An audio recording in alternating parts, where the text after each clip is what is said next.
Hey everyone, it's Triple Mango Threat or Ashley, and today I'm going over the upgrades for Cabaretti Cacophony. I have 8 cards I'm going to add and remove, so let's talk about our commander. Kit Kanto Mayhem Diva. For 1 red, white, green, we have a 3/3 Cat Bard Druid. When it enters the battlefield, we create a 1/1 green and white citizen creature token, and at the beginning of combat on each player's turn, you may tap 2 untapped creatures you control. When you do, target creature that player controls gets +2/+2 and gains trample until end of turn. Goad that creature. So the cards I'm going to be adding are going to dig a little bit deeper into goading and also making some more tokens. So let's talk about the cards I'm going to be adding. We have Court of Grace, and this is a neat enchantment that only costs 2 and 2 white. When it enters the battlefield, we become the Monarch. What's neat about Monarch in Commander is that we are now drawing a card at our end step, but also we're encouraging players to swing at us, and if they do, they become the Monarch and they become the target for other players to swing at, and that's damage that we don't have to be dealing throughout the game. Also, at the beginning of our upkeep, we're going to create a 1/1 white spirit creature token with flying, and if we're the Monarch, we're instead going to make a 4/4 white angel creature token with flying instead. So this is a great card for the deck because we're making tokens, and we get that card draw at our end step if we're the Monarch. Now going into the goading part of the cards I'll be adding, we have Disrupt Decorum and Geode Rager. Disrupt Decorum, for 4 mana, we can goad all creatures we don't control, so that means until end of turn those creatures attack each combat if able, and attack a player other than you if able. And Geode Rager says that whenever a land enters the battlefield under our control, we get to goad each creature target player controls. This is a very powerful card because we get to repeat it every time we're playing a land. And again, by goading our opponent's creatures, they're going to have to hit each other as long as it's not just us and one other opponent at the end of the game. Next, we're talking about growing ranks. So this is 2 and 2 Selesnya, so we can pay 2 green, 2 white, or a green and white. And it says at the beginning of your upkeep, populate. So this means we're going to create a token that's a copy of a creature token we already control. So yes, this can't really do anything until we have our tokens, but assuming we've cast our commander and this is the next spell we're casting the following turn, by the next upkeep, we're getting another token that we've already created. Next, we're talking about Hunted Troll. For 2 and 2 green, this is an 8/4 Troll Warrior, and it says whenever it enters the battlefield, target opponent puts 4 1/1 blue fairy creature tokens with flying onto the battlefield, and we can also regenerate this for 1 green mana. Those 1/1s that we're giving to an opponent will be able to do some damage because we're goading their creatures anyways, and if they're not a creature deck, we can help them deal more damage. The next card I'm talking about is Second Harvest. For 2 and 2 green, it's an instant. For each token you control, create a token that's a copy of that permanent. Do not forget that treasures are tokens, so we're copying those as well, not just our creatures. We also have Swiftfoot Boots. I noticed that there wasn't any great way to protect our commander, so I thought Swiftfoot Boots would be a great way to do that.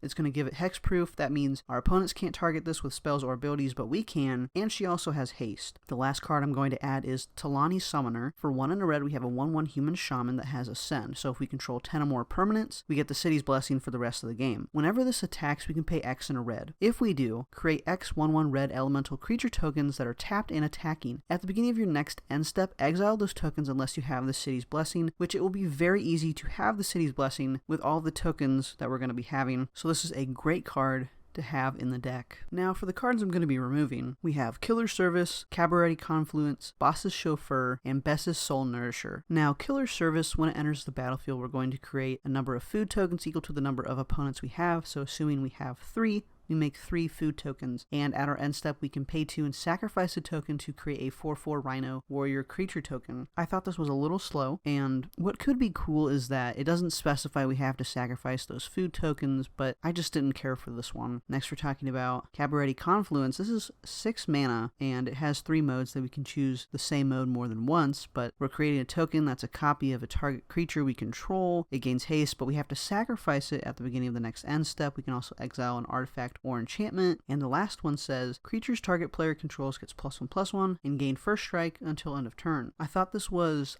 a lot for 6 mana, and also it's sorcery speed. If we were to target our opponents with that last ability, they don't have to attack. And creating tokens of what we already have, we can do that for less mana, and it's less color restricted. It's for 2 and 2 green, and if we want to exile something that's an artifact or enchantment, the deck already provides cards that do that well and for less mana. Now Boss's Chauffeur has a lot of text on it, so when it enters the battlefield, it gets X +1/+1 counters equal to the number of other creatures we control. So we can't play this by itself, or else it's going to die immediately. It also has Alliance that says whenever another creature enters the battlefield under your control, this gets a +1/+1 counter. When it dies, we create that many 1/1 green and white citizen creature tokens for each +1/+1 counter on it. Again, I thought this was too slow for the deck because we need creatures to tap immediately for each combat. And the next 4 that I'm removing are False Floor, Crash the Party, Sizzling Soloist, and Zerzoth Chaos Rider. So False Floor is kind of neat, but when it enters the battlefield, it enters tapped, and creatures enter the battlefield tapped. We can pay 2, tap this, exile all untapped creatures, activate this only as a sorcery. This has a lot of restrictions on it, and especially, we don't want our creatures entering the battlefield tapped. We want them to be able to be tapped for each combat. Next, we're talking about Crash the Party. This is for 6 mana an instant that we can pay for 2 cheaper with Second Harvest. It's just these get us 4/4 rhinos for each token we control that are tapped, which is very specific, so I would rather 4 mana instead of the 6 for this. Now with Sizzling Soloist, when another creature enters the battlefield under our control, target creature an opponent controls can't block this turn. If this is the second time this ability resolved this turn, that creature attacks during its controller's next combat if able. This works with the deck pretty well, especially because we want our creatures, and we want a lot of them, to be entering the battlefield. But this is only affecting one creature at a time, and the cards that I'm adding can affect all the creatures target opponent controls, or all creatures that we don't control. And then we have Zerzoth Chaos Rider. Whenever an opponent draws their first card each turn, if it's not their turn, you create a 1/1 red devil creature token with when this creature dies, it deals 1 damage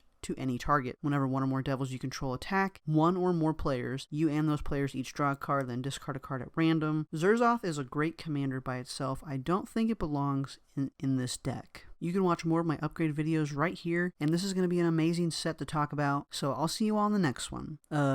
Peace.